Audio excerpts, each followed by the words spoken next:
сабагыбызды баштардан мурун өткөн сабакта балдар мен силерге көнүгүү бергем. Эсиңерде бар болсо. 63-чү көнүгүү. Бул жерде дил баянды окуп, ат коюшуңар керек эле.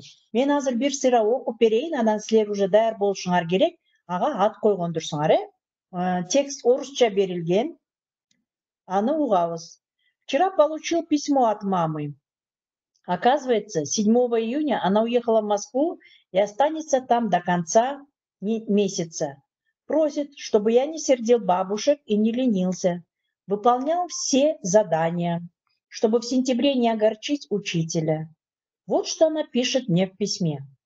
Сынок, если хочешь, чтобы я тебя очень-очень любила, будь умницей, присматривай за обеими бабушками. Ты в семье один мужчина, наша надежда и опора. Занимайся, чтобы в сентябре не отстать в учении. Главное, читай много на грузинском и на русском языках.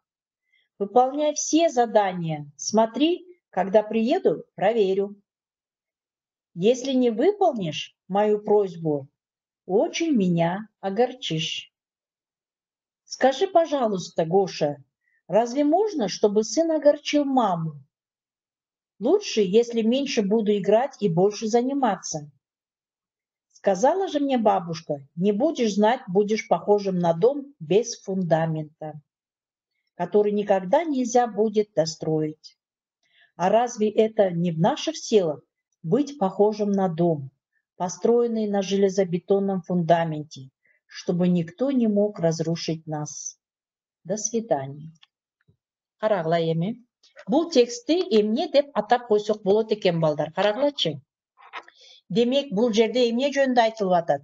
Эгерде силер азыр алгачкы билимиңерди мектеп босогосунан албасаңар, кийинки билим алууңарга дагы кыйыныраак болуп калат, Демек, кайсы теманы койдук булга? Мен Кубатты уккум келип атат. Кубат, эмне деген тема коесуң? Адилет. Эмне уккан жоксуңарбы?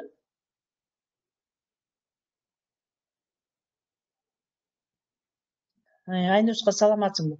Текстти уктуңарбы, балдар? Эмне деген тема койсок болот? Өткөн заман? Эмнеге өткөн заман, Айлин? Жакшы, угупсуң Адилет, эмне жөнүндө болуп атат? Ой жүгүртүү, туура билима, ой жүгүртүү эмес бул жерде. Эмне болуп атат? Айтып атат, демек, эгер билим албасаң, энеси капа боломун дептир. Бул эмне? Балдарга жакшы билим берүү, балдар окуш керек. Эгер өзүңөр жөнүндө айтып койсоңор, эмне кылыш керек экен? Мектептен билим алуу деп деле айтып койсок болот. Бала кантип билим алыш керек деп дагы темаларды коюп койсок болот экен. Анда бүгүнкү темабызга өтөбүз. Балдар, бүгүнкү темабыз сөз өстүрүү, шырдак деген текст менен иштейбиз. Бүгүн биз силер менен тексттер менен иштейбиз. Ар кандай тапшырмаларды аткарабыз, балдар. Дептериңерди даярдап алгыла. Суроолор болот. Текст боюнча иш жүргүзөбүз.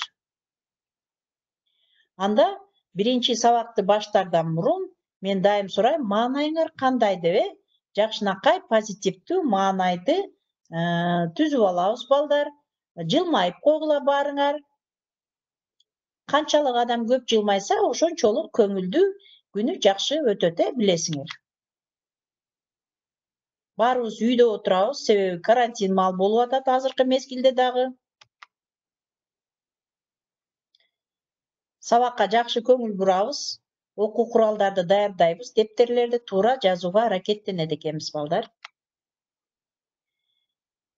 Сабагыбыздын максаты шырдак деген текстти окуйбуз, суроолорго жооп бересиңер, тапшырма аткарып жазасыңар. Тексттин негизинде кыргыз элинин буюмдарын билип, баалаганга тарбияланасыңар, сабаттуу, таза, сулуу жазууга машыгасыңар. Эң биринчи сабагыбызды чакыруу болду. Үй тапшырманы текшерүү силер Текстти атай алган жоксуңар. Түшүнүү, ой жүгүртүү, рефлексия, баалоо, үй тапшырма. Окуу куралдарды даярдайбыз.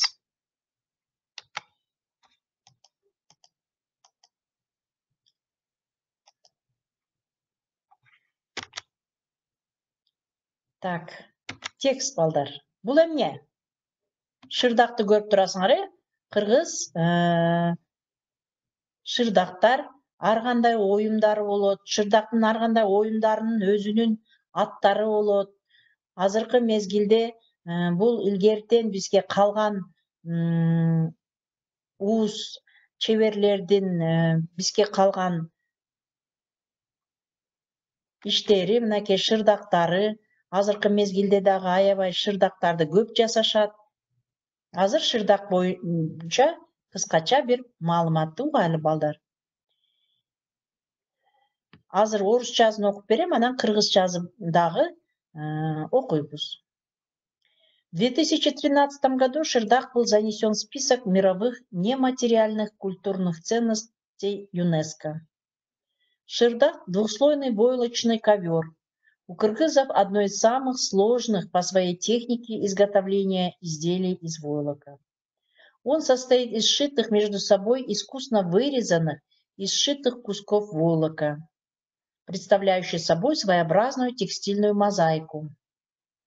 Орнаменты на шырдаке представляют собой стилизованные изображения частей животных, например, хвост собаки, рога горных козлов, ногти птиц и так далее.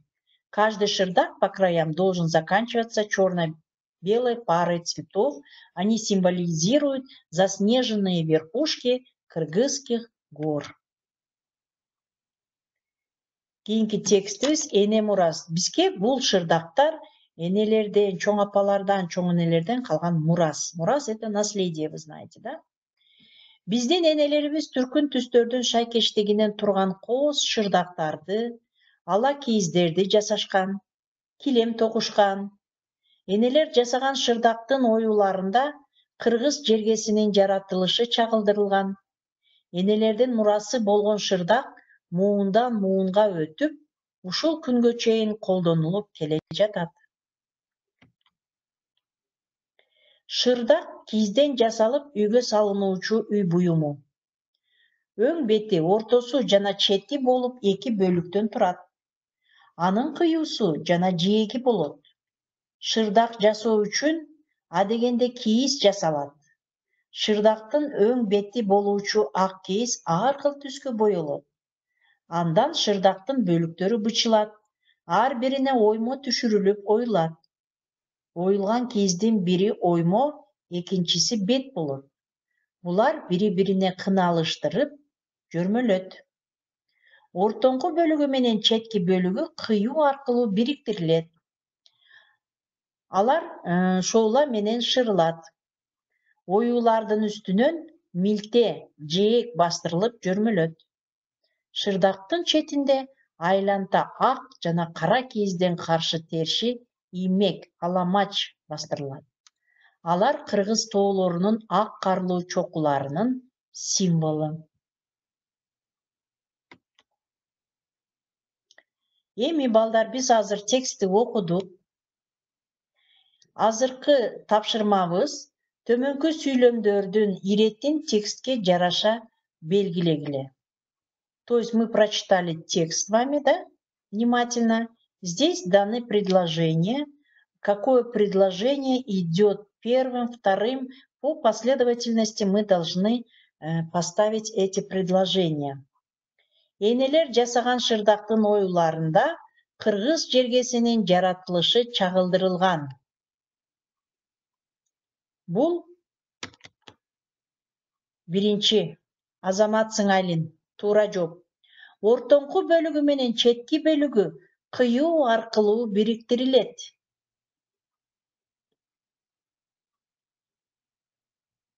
Билима 3-чү деп атат. Туура эмес экен билима 4-чү. Алар шоона менен шырылат.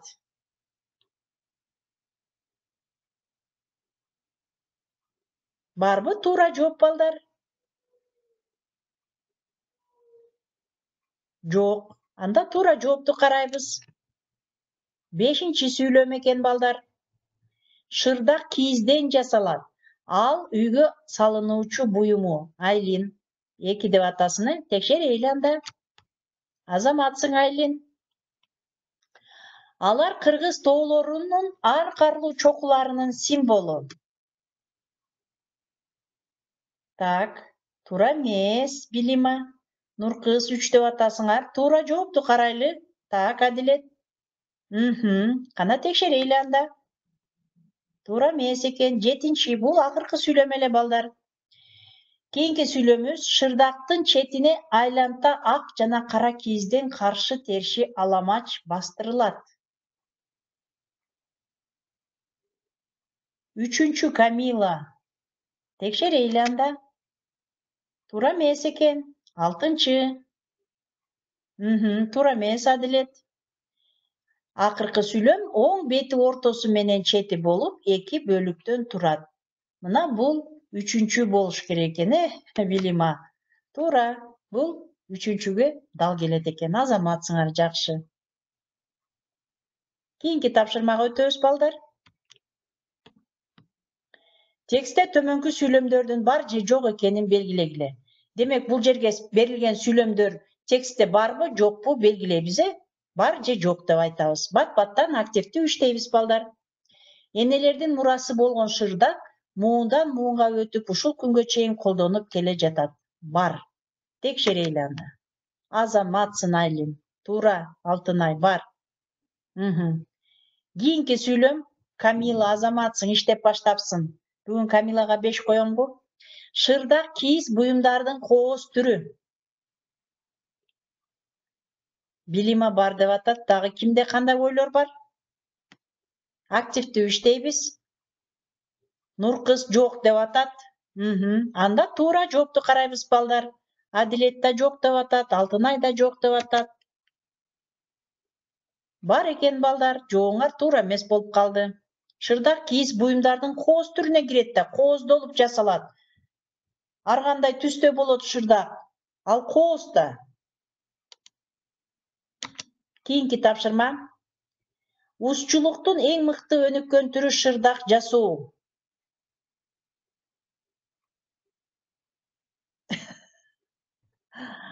Узчулуктун эң мыкты өнүккөн түрү шырдак жасоо. Кандай деп айтасыңар? Камила жок деп атат. Билима. Имран жок деп атат. Анда текшеребиз, туура жоопту балдар. Азаматсыңар. Жакшы, Камила. Кийинки тапшырмабыз шырдак жерге салынуучу үй буюму. Туура. Бар, жакшы. Алтынай туура. Жок. Туура балдар. Азаматсыңар. Шырдакта канаттуулардын сүрөттөрү түшүрүлгөн. Кандай деп ойлойсуңар балдар? Шырдакта канаттуулардын сүрөттөрү түшүрүлгөн.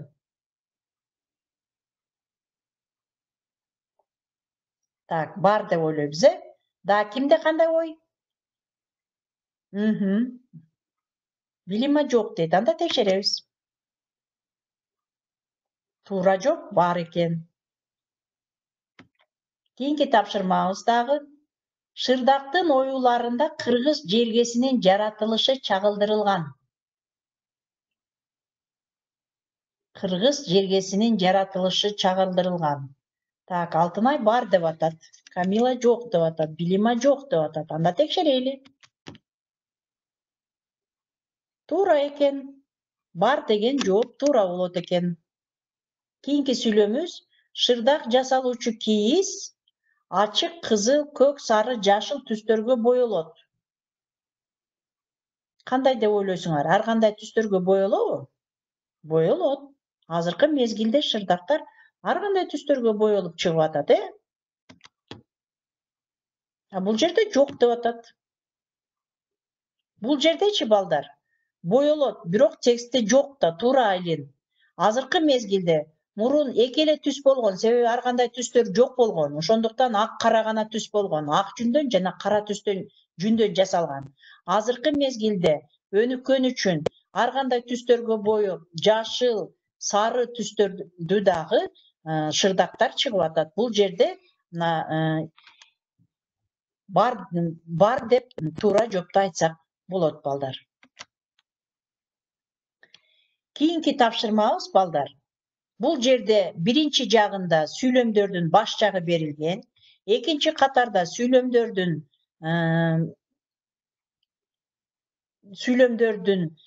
уландысы берилген. Азыр туура сүйлөмдөрдү бири-бирине туура кыналыштырышыбыз керек.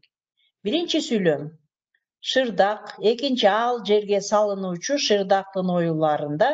Демек, мен силерден жоопторду күтүп атам. Биринчи менен кайсы туура келет?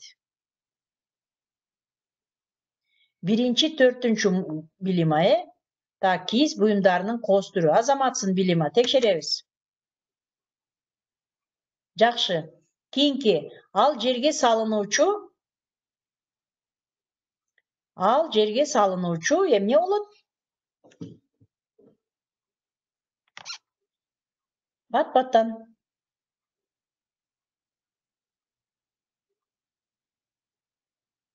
Үй буюму туура, Айлин, туура. Экинчи, сүйлөм туура келет бул жерде. Шырдактын оюларында. Так, жетинчи деп атасың, Кыргыз жергесин жаратышы чагылдырылган. Текшеребиз, билима. Туура. 3 деген ким? Туура болду, ким 3'tü айтса. Кийинки, шырдак жасоо үчүн 4-3. Шырдак жасоо үчүн эмне керек?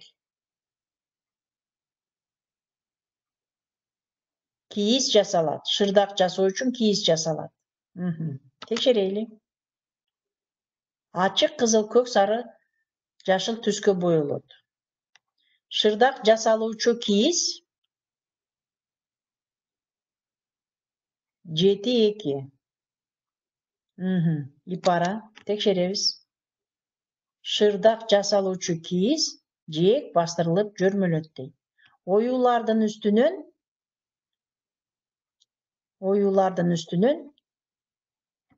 эмне болот экен? Чоң шырдак, орто шырдак, кичине шырдак болуп бөлүнөт экен. Мынакей карагыла.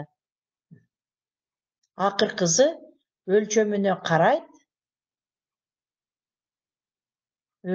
карап кийиз жасалат экен балдар. Туура. Эми ырга көңүл бурабыз.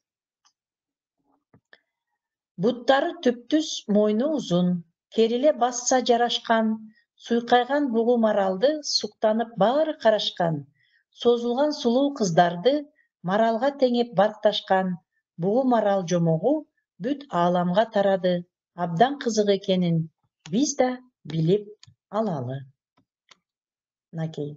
Бул бугу жөнүндө сүрөттөө боюнча иштеп кеттик. Өткөн сабактыбыз сүрөттөө боюнча эле. Бул жерде бугуну сүрөттөп жазыптыр. Өткөн сабакты дагы эстеп кетип атабыз балдар.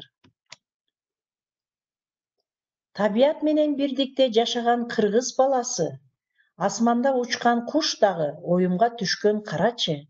Кыргызда бар чоң өнөр, ит агытып куш салган, канат, куйрук тырмактары оюларда жашаган. Бул эмне экен балдар? Шырдактар экен. Көрдүңөрбү? Шырдак жөнүндө ырлар болуптур. Карагылачы, кандай сонун, кооз шырдактар. Демек, шырдактарга жаныбарлар, куштардын, кандайдыр бир тырмактардын сүрөттөрү оюларга түшөт экен,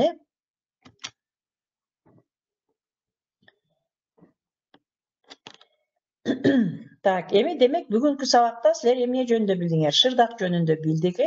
Шырдактын оюлары эмнеден жасалат? Кандай сүрөттөр түшүрөт ага? Шырдак боюнча кайталадык. Андан тышкары өткөн сабакта да кайталап өтүп кеттик. Сүрөттөө деген теманы өттүк эле.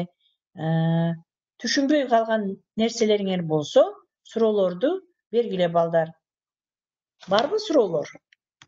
Эгерде түшүнбөй калган болсо, суроолорду бергиле. Суроо жок. Жакшы. Анда балдар үй тапшырманы эскертип коеюн балдар. Я класс боюнча мен тапшырма бергем. 10 В класс 13-үндө бүтүш керек эле, бүтүктү. Бирок кээ бирде кирбей калгандарыңар бар. Сабакка кирбей башталбады, не начато болгондорго 2. 11 А класстыкы 15-inde эртең бүтөт.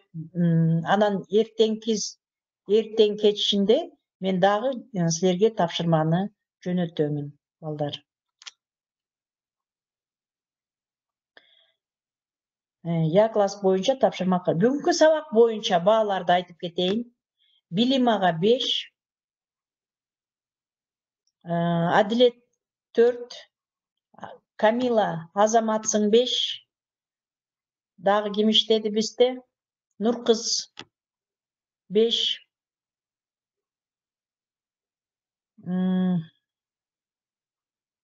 дагы ким активдүү иштеди, эстебей атам.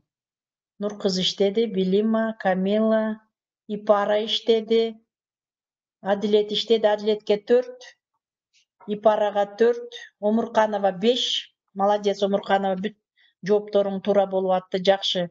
Бүгүн сабакка кирипсиң. Мен Элзиананы көрбөй атам, кыздар. Азиректи, Аяна. Ребята, постоянно отмечайтесь, кто есть, кого нету. Бүгүн Адилеттер көрүп кетти. Свои оценки вы можете посмотреть в электронном журнале. Если у вас Алтынай, да, Алтынайга 5, Илья сегодня не работал. Оценки вы можете посмотреть в электронном журнале, ребята. Откройте свой электронный журнал, вы, наверное, свой пароль все знаете. Там есть оценки по всем предметам. По кыргызскому ваши оценки я выставляю. Кто работает в классе, выставляю. По Я классу выставляю.